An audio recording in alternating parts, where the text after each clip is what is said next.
पंडित जवाहरलाल नेहरू का नाम इतिहास में उस व्यक्ति के रूप में दर्ज है जिसने भारत के स्वतंत्रता संग्राम में महत्वपूर्ण भूमिका निभाई और स्वतंत्रता के बाद देश को एक आधुनिक राष्ट्र बनाने में अपना जीवन समर्पित कर दिया। 14 नवंबर 1879 को इलाहाबाद में जन्मे नेहरू एक संपन्न और शिक्षित कश्मीरी ब्राह्मण परिवार से थे। उनके पिता मोतीलाल नेहरू एक प्रसिद्ध वकील और भारतीय राष्ट्रीय कांग्रेस के वरिष्ठ नेता थे, जबकि उनकी माता स्वरूप रानी एक धार्मिक और सहृदय महिला थीं। नेहरू का बचपन सुख सुविधाओं से भरपूर था, लेकिन साथ ही उन्हें अपने माता पिता से देशभक्ति और मानवता के गहरे संस्कार भी मिले। नेहरू की प्रारंभिक शिक्षा घर पर ही हुई। बचपन से ही उनकी रुचि पढ़ाई और बौद्धिक गतिविधियों में थी। उनकी शिक्षा को और बेहतर बनाने के लिए उन्हें इंग्लैंड के प्रतिष्ठित हैरो स्कूल भेजा गया। वहां उन्होंने अनुशासन और नेतृत्व के गुण सीखे।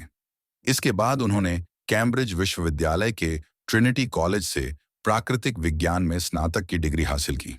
नेहरू ने अपनी पढ़ाई पूरी करने के बाद लंदन के इनर टेम्पल से वकालत की डिग्री ली। 1912 में नेहरू भारत लौटे और इलाहाबाद हाई कोर्ट में वकालत शुरू की, लेकिन वकालत में उनका मन नहीं लगा। अंग्रेजों द्वारा भारतीयों के साथ किए जा रहे अत्याचारों ने उनके दिल को झकझोर दिया। वे समझ गए कि भारत को स्वतंत्रता दिलाने के लिए उनका योगदान आवश्यक है। नेहरू का स्वतंत्रता संग्राम में प्रवेश 1916 में हुआ, जब वे महात्मा गांधी से मिले। गांधी जी के नेतृत्व में नेहरू ने महसूस किया कि देश की आजादी के लिए अहिंसा और सत्याग्रह का मार्ग अपनाना होगा। उन्होंने भारतीय राष्ट्रीय कांग्रेस का हिस्सा बनकर आजादी की लड़ाई में सक्रिय भाग लिया। 1920 में असहयोग आंदोलन के दौरान नेहरू ने पूरे भारत में घूम घूम कर लोगों को स्वतंत्रता संग्राम से जुड़ने के लिए प्रेरित किया। उन्होंने ग्रामीण भारत के दुखों को करीब से देखा और समझा कि भारत की सच्ची आजादी तभी संभव है जब गरीब और ग्रामीण वर्ग का उत्थान होगा। 1929 में लाहौर में आयोजित कांग्रेस अधिवेशन में नेहरू को भारतीय राष्ट्रीय कांग्रेस का अध्यक्ष चुना गया। इस अधिवेशन में पूर्ण स्वराज यानी पूर्ण स्वतंत्रता का प्रस्ताव पारित हुआ। 26 जनवरी 1930 को भारत का पहला स्वतंत्रता दिवस मनाया गया, जो बाद में गणतंत्र दिवस के रूप में बदल गया। नेहरू का जीवन संघर्षों से भरा हुआ था। स्वतंत्रता संग्राम के दौरान वे कुल 9 बार जेल गए और लगभग 9 साल जेल में बिताए। जेल में रहते हुए उन्होंने गहराई से अध्ययन किया और अपनी विचारधारा को और मजबूती दी। 15 अगस्त 1947 को भारत स्वतंत्र हुआ और पंडित नेहरू देश के पहले प्रधानमंत्री बने। उन्होंने लाल किले से अपना प्रसिद्ध भाषण ट्रिस्ट विद डेस्टिनी दिया। इस भाषण में उन्होंने एक नए भारत के निर्माण का सपना प्रस्तुत किया। नेहरू ने देश को मजबूत आधार देने के लिए कई महत्वपूर्ण कदम उठाए। उन्होंने पंचवर्षीय योजनाओं के जरिए आर्थिक विकास की नींव रखी। कृषि, उद्योग और शिक्षा के क्षेत्रों में कई बड़े सुधार किए।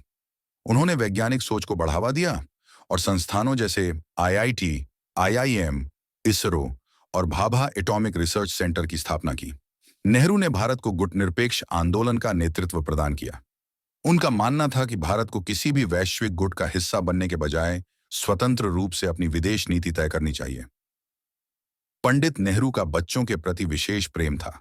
वे बच्चों को देश का भविष्य मानते थे और उनके उज्जवल भविष्य के लिए कई योजनाएं बनाई। इसी कारण उन्हें चाचा नेहरू के नाम से जाना जाता है। उनके जन्मदिन को हर साल बाल दिवस के रूप में मनाया जाता है।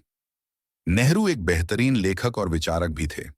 उनकी लिखी पुस्तकें जैसे discovery of India, glimpses of world history और लेटर टू हिज डॉटर आज भी पढ़ी जाती हैं। इन पुस्तकों में उन्होंने भारतीय संस्कृति, इतिहास और स्वतंत्रता संग्राम के बारे में अपने विचार व्यक्त किए। नेहरू के जीवन में कुछ विवाद भी जुड़े हुए थे। कश्मीर समस्या पर उनकी नीतियों को लेकर आलोचना होती रही है। इसके अलावा 1962 के भारत चीन युद्ध में भारत की हार ने उनके नेतृत्व पर सवाल खड़े किए। हालांकि उनके समर्थकों का मानना था कि उनकी नीतियां दीर्घकालिक दृष्टिकोण पर आधारित थीं। 27 मई 1964 को नेहरू का निधन हुआ। उनके जाने से देश ने एक दूरदर्शी नेता खो दिया। उनकी नीतियां और विचार आज भी भारत के विकास में योगदान दे रहे हैं। बच्चों से उनका लगाव और देश के प्रति उनका समर्पण उन्हें हर पीढ़ी में प्रासंगिक बनाता है। पंडित नेहरू का जीवन त्याग, संघर्ष और आदर्शों का प्रतीक है। उन्होंने न केवल भारत को स्वतंत्रता दिलाने में मदद की, बल्कि एक आधुनिक, प्रगतिशील और वैज्ञानिक सोच वाले राष्ट्र की नींव भी रखी। उनका जीवन और कार्य हमें सिखाता है कि देश प्रेम और कठिन परिश्रम से कुछ भी हासिल किया जा सकता है। अगर आपको यह वीडियो पसंद आया हो, तो इसे लाइक करें, शेयर करें और हमारे चैनल को सब्सक्राइब करना न भूलें, ताकि हम आपको और भी महान ऐतिहासिक व्यक्तियों के जीवन के बारे में बताते रहें। जय हिंद।